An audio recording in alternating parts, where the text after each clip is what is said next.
रोजाना हम कई लोगों से मिलते हैं। कोई कोई अच्छे लोग होते हैं और कोई कोई हमें मिलने से ही बुरे लगने लगते हैं। पर इनमें से बहुत सारे लोग ऐसे हैं जिनके दो दो चेहरे हैं। सामने से तो ये बहुत इनोसेंट दिखते हैं पर अंदर से सोशियोपैथ होते हैं। आज की हमारी ये कहानी एक ऐसे ही इंसान की है जो दिखता तो बहुत शाय और इंट्रोवर्ट है, पर अंदर ही अंदर उसमें बहुत सारी मिस्ट्रीज छुपी हैं। तो चलिए आज की इस मिस्ट्री को अनरिवल करते हैं एक नई मूवी के साथ। मूवी की शुरुआत में हम हमारे हीरो फ्रेडी को देखते हैं जो कि पेशे से एक डेंटिस्ट था। वो बचपन से ही बहुत ही शाय एंड इंट्रोवर्ट था, इसीलिए उसके कोई फ्रेंड्स भी नहीं थे। बचपन में उसकी मॉम एंड डैड की डेथ के बाद उसका एक आंटी पर्सी की ख्याल रखती थी। वो अब भी उनके साथ रहता था और वो हमेशा उसकी शादी के बारे में ही सोचती और बात करती थी। फ्रेडी का एक पेट टर्टल था जिसका नाम हार्डी था। वो उससे अपने दिल की बातें करता था। अब उसकी शादी की भी एज हो चुकी थी, इसीलिए उसकी आंटी की हेल्प से वो बहुत सारी लड़कियों से मिलता रहता, बट कोई भी उसके बिहेवियर की वजह से उसे पसंद नहीं करता था। कई लड़कियां तो सभी के सामने उसे इंसल्ट और ह्यूमिलिएट करती थी। फ्रेडी को ये सब बहुत बुरा लगता था, पर वो कभी किसी से कुछ नहीं कहता था। एक दिन जब वो अपनी आंटी के साथ एक पार्टी में गया हुआ था तो वहाँ आंटी उसे किसी लड़की को अप्रोच करने कहती है। पहले तो उसे ये सब ठीक नहीं लगता, पर फिर वो वहाँ एक ब्यूटीफुल सी लड़की को एक ब्लू साड़ी में देखता है जो कि उसे बहुत ही ज्यादा सुंदर लगती है। अब फ्रेडी फाइनली हिम्मत करके उससे बात करने जाता है। उस लड़की का नाम काइनास था और जब फ्रेडी उससे बात कर रहा था तभी वहाँ काइनास का हस्बैंड रुस्तम आ जाता है जो कि एक रेस्टोरेंट का ओनर था। वो काइनास को लेकर बहुत ही ज्यादा पॉजिटिव था। वो जैसे ही फ्रेडी को काइनास के साथ देखता है तो उसे वो धक्का मार देता है। वो काइनास को भी बहुत ही ज्यादा टॉर्चर करता था, पर इस इंसिडेंट के बाद फ्रेडी मन ही मन काइनास को प्यार करने लगता है और उसी से शादी करने के सपने देखने लगता है। अगले दिन काइनास उसी के ही क्लिनिक में अपना विजडम टूथ निकालने आती है तो फ्रेडी को तो पहले बिलीव ही नहीं हो रहा था कि उसके सामने काइनास खड़ी है। फिर वो उसका एक्सरे करता है और उसे नेक्स्ट डे आने को कहता है। वो फिर से काइनास के साथ अपना फ्यूचर देखने लगता है, जहाँ इस बार उन दोनों का एक बच्चा भी था। नेक्स्ट डे काइनास अपना टूथ निकालने फिर से उसके क्लिनिक में जब आती है तो वो काइनास को जनरल एनेस्थीसिया दे देता है जिससे कि दांत निकालते समय उसे बिल्कुल भी दर्द न हो। वो उससे एक्चुअल में बहुत ही ज्यादा प्यार करने लगा था। ये सब के बाद रात को वो काइनास के घर पहुंच जाता है और उसके घर का एड्रेस उसने उसके क्लिनिक के पेशेंट एप्लीकेशन से निकाल लिया था। पर जब वो काइनास के घर के बाहर खड़ा था तो वो देखता है कि उसका हस्बैंड रुस्तम उसे बहुत मार रहा था क्योंकि काइनास उस दिन लेट आई थी और उसने खाना भी नहीं बनाया था। ये सब देखकर फ्रेडी को बहुत ही ज्यादा दुख होता है, पर वो इस बात का कुछ भी नहीं कर पा रहा था। वहाँ से लौटकर वो जब रात को सो रहा था तो अपने बचपन का एक सपना देखता है जहाँ उसके पापा ने उसकी मॉम को शूट कर दिया था क्योंकि उसकी मॉम का किसी और के साथ अफेयर चल रहा था और वो चाहती थी कि वो फ्रेडी को लेकर उनके साथ ही चली जाए, पर उसके पापा को ये पसंद नहीं था, इसीलिए उन्होंने उसकी मम्मी को शूट कर दिया। तभी से ही फ्रेडी इतना चुपचाप हो चुका है और इतना इंट्रोवर्ट हो गया था। अगले दिन चेकअप के लिए काइनास को फिर से हॉस्पिटल आना था, पर वो नहीं आती, इसीलिए फ्रेडी उसे कॉल कर देता है और उसे पार्क में मिलने बुलाता है। पार्क में जब काइनास फ्रेडी से मिलने आती है तो उसके मुंह पे बहुत सारे चोट के निशान थे। यहाँ पे पता चलता है कि उसके हस्बैंड ने उसे फिर से मारा था, इसीलिए वो क्लिनिक नहीं आ पा रही थी। यहाँ मूड को लाइटन करने के लिए फ्रेडी और काइनास आइसक्रीम खाते हैं और दोनों थोड़े थोड़े एक दूसरे के क्लोज भी आ रहे थे। इसके बाद ये दोनों में थोड़ी थोड़ी क्लोजनेस बढ़ती है। फ्रेडी भी काइनास के लिए अपना लुक्स चेंज करके उससे बहुत ही ज्यादा अब मिलने लगता है और काइनास के बारे में भी वो पर्सी अपनी आंटी को भी बता देता है। अब फ्रेडी काइनास के साथ रोज मिलने लगा था और एक बार जब वो दोनों मूवी देखने गए हुए थे तो दोनों हॉल में ही एक दूसरे को किस कर लेते हैं, पर इसके बाद काइनास उसका कॉल का एक भी आंसर नहीं देती। वो बार बार काइनास को कॉल कर रहा था पर वो उसका एक भी कॉल नहीं उठा रही थी। परेशान होकर वो जब काइनास के घर पहुंच जाता है तो वो देखता है कि इस बार काइनास के हर बॉडी पार्ट में, मुंह पे,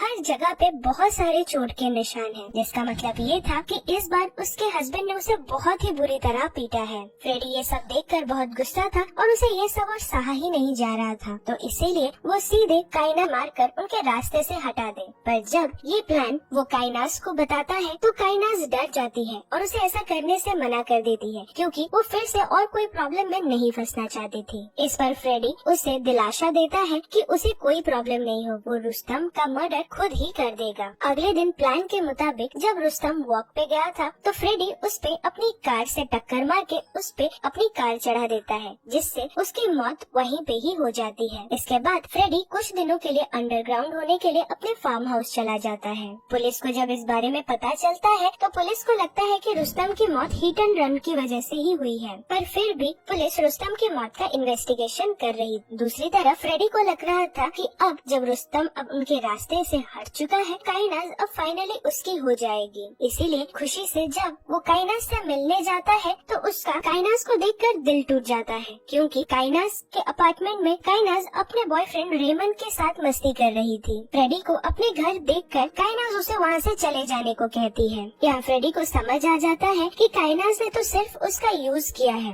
क्योंकि वो अपने बॉयफ्रेंड के साथ रहना चाहती थी, इसीलिए उसने फ्रेडी की मदद से रुस्तम को अपने रास्ते से हटा दिया। अब रुस्तम के रेस्टोरेंट की ओनर भी वो खुद हो गई और ये सारी प्रॉपर्टी उसकी हो जाएगी, जिसके बाद वो अपने बॉयफ्रेंड के साथ आराम से जी पाएगी। ये सब सोचकर उसे बहुत दुख होता है। यहाँ काइनास उसे खुद से दूर रहने को कहने लगती है, तो यहाँ फ्रेडी बहुत रोता है और उसे माफी मांगने को कहता है, पर तभी रेमन उनके बीच इंटरफेयर करता है और फ्रेडी को बहुत मारता है और काइनास भी उसे उसके घर से धक्के मार के बाहर निकाल देती है। ये सब से फ्रेडी बहुत ही ज्यादा टूट गया था, इसलिए वो घर आकर काइनास की दी हुई सारी चीजें और उसकी सारी निशानियाँ जला देता है। पर उसे काइनास से बदला लेना था, इसीलिए वो वहाँ से सीधे काइनास के रेस्टोरेंट जाता है और वहाँ बैठकर काइनास को घूरने लगता है। तभी वहाँ काइनास का बॉयफ्रेंड रेमंड आ जाता है, जो कि फ्रेडी को अपने फोन में कुछ वीडियोस और फोटोज दिखाता है, जो कि उसने जब फ्रेडी उसके घर की स्टॉकिंग कर रहा था तभी लिया था। वो फ्रेडी को धमकाता है कि वो सारे फोटोज लेकर पुलिस को दे देगा और ये भी बता देगा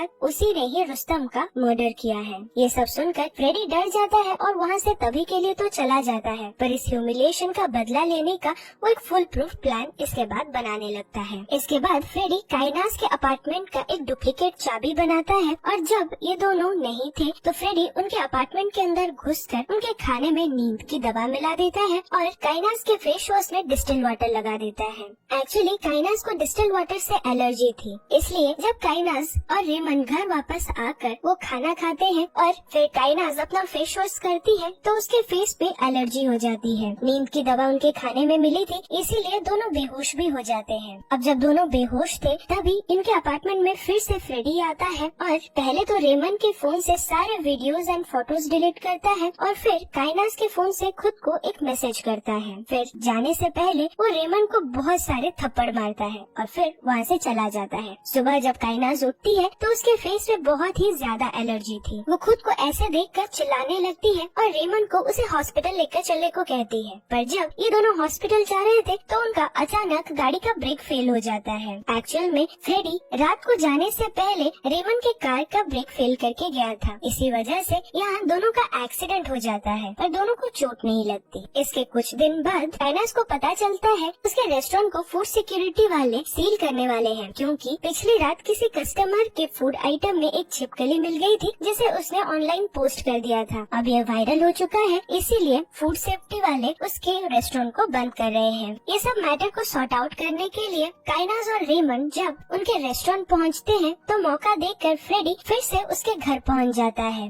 और इस बार रेमन के लैपटॉप में जो उसका काइनास के साथ हॉट सा वीडियो था उसे ऑनलाइन पोस्ट कर देता है, जिसकी वजह से काइनास की और भी ज्यादा बदनामी हो जाती है। काइनास को पता चल जाता है कि ये सब फ्रेडी ने ही किया है, इसीलिए वो रेमन के साथ फ्रेडी के घर पहुंच जाती है, जहां पहुंचकर रेमन उसे बहुत मारने लगता है। पर तभी वहां पुलिस आ जाती है, जो कि फ्रेडी के प्लान का एक हिस्सा था। यहाँ जब काइनास पुलिस को देखती है तो वो पुलिस को बताती है कि फ्रेडी ने ही उसके हस्बैंड रुस्तम का मर्डर किया है और इसके एविडेंस के लिए उसके फोन में प्रूफ भी है। पर जब वो रेमन के फोन में वो सारे वीडियोस और फोटोज खोजती है तो वो सारे अब तक डिलीट हो चुके थे, इसीलिए बिना एविडेंस पुलिस को काइनास की बातों पे बिल्कुल ही बिलीव नहीं होता। उल्टा यहाँ फ्रेडी ही इनोसेंट दिखाया जाता है। पुलिस वाले अब फ्रेडी की साइड लेकर उसे कहते हैं कि अगर काइनास और उसका बॉयफ्रेंड उसे फिर से परेशान करे तो वो पुलिस हेल्प मांग सकता है। ये सारी सारी चीजें फेस करने के बाद अब काइनास की भी बदले की भावना जागने लगी थी। वो भी अब फ्रेडी से बदला लेने वाली थी। इसीलिए अगले दिन जब फ्रेडी अपने घर आता है तो वो देखता है कि उसके घर की सारी चीजें बिखरी पड़ी हैं और उसके घर के बाहर एक बुलेट है।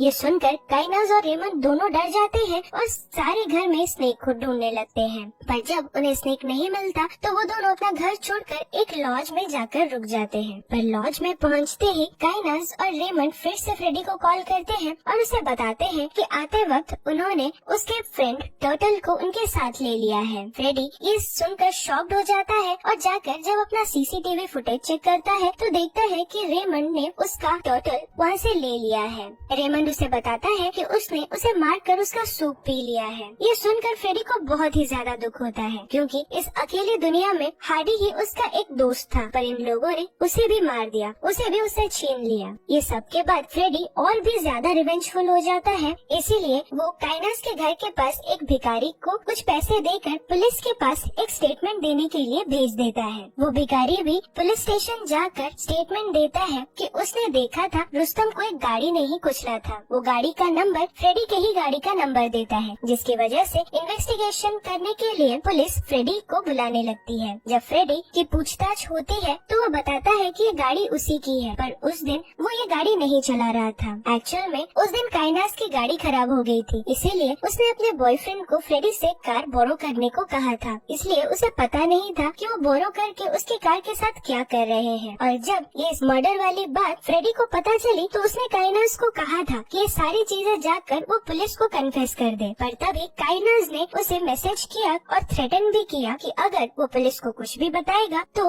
वो उसे भी मार देगी। इसके एविडेंस में वो उसे वही मैसेज दिखाता है जो उस दिन उसने रात को काइनास के फोन से खुद को किया था। उसने पहले ही ये सोच लिया था कि वो रुस्तम के मर्डर केस में काइनास और रेमंड को फंसा देगा। इसके बाद वो पुलिस को वो सीसीटीवी भी दिखाता है जिसमें रेमंड उसके पेट टर्टल हार्डी को लेकर वहाँ से जा रहा था। पुलिस ये सारी चीजें सुनने के बाद उनका शक सीधे काइनास और रेमंड पे चला जाता है। इसीलिए अगले दिन पुलिस स्टेशन पे पूछताछ के लिए काइनास और रेमंड को बुलाया जाता है। दूसरी तरफ अपना बयान देकर फ्रेडी अपने फार्म हाउस जा रहा था। तभी वो काइनास और रेमंड को कॉल करके बता देता है कि उसने पुलिस को सारी सच्चाई बता दी है और ये भी कहता है कि उसके पास जो एविडेंस है उसकी हेल्प से वो काइनास और रेमंड दोनों को अरेस्ट भी करा सकता है और अगर उसे बचना है तो वो फ्रेडी के सामने आकर एटलीस्ट एक बार माफी मांग ले। अब पुलिस से काइनास और रेमंड दोनों डर रहे थे, इसीलिए वो एक सूटकेस में सब कुछ पैक करके फ्रेडी से मिलने उसके फार्म हाउस चलते हैं। यहाँ उन्होंने प्लान किया था कि वो फ्रेडी को मार देंगे। इसी वजह से उन्होंने अपने गन से भी उसे मारने का ट्राई किया, पर उस गन में बुलेट्स नहीं थी। ये देखकर फ्रेडी को और भी ज्यादा गुस्सा आ जाता है और इस बार वो काइनास और रेमंड दोनों को बेहोश करके टेबल से बांध देता है, जिसके बाद और उन्हें टॉर्चर भी करता है। यहाँ वो काइनास को कन्फेस करता है कि वो एक्चुअल में उसे बहुत प्यार करता था, पर ना तो काइनास ने उसे कभी प्यार किया न ही उसे कुछ काबिल समझा। इवन उसने उसके पेट फ्रेंड हार्डी को भी उससे छीन लिया, जिसकी सजा आज वो इन दोनों को देगा। इसके बाद वो काइनास और रेमंड दोनों के सारे दांत उखाड़ देता है और दोनों को जिंदा अपने फार्म हाउस के पीछे गाड़ देता है। अब अगले दिन जब काइनास और रेमंड पुलिस स्टेशन नहीं आते तो पुलिस वाले जब उनके घर की तलाशी लेते हैं तो सीसीटीवी में उन्हें मिलता है कि काइनास और रेमंड कुछ पैकिंग करके एक सूटकेस के साथ कहीं जा रहे हैं। यहाँ पुलिस को लगता है कि उनके डर की वजह से ही वो अपना सामान पैक करके अब फरार हो गए हैं और यही ये मूवी खत्म हो जाती है। सो फ्रेंड्स, अगर ये मूवी आपको पसंद आई तो लाइक और कमेंट करें और ऐसी ही मूवीज आगे देखने के लिए हमारे चैनल को सब्सक्राइब करें। Bye bye.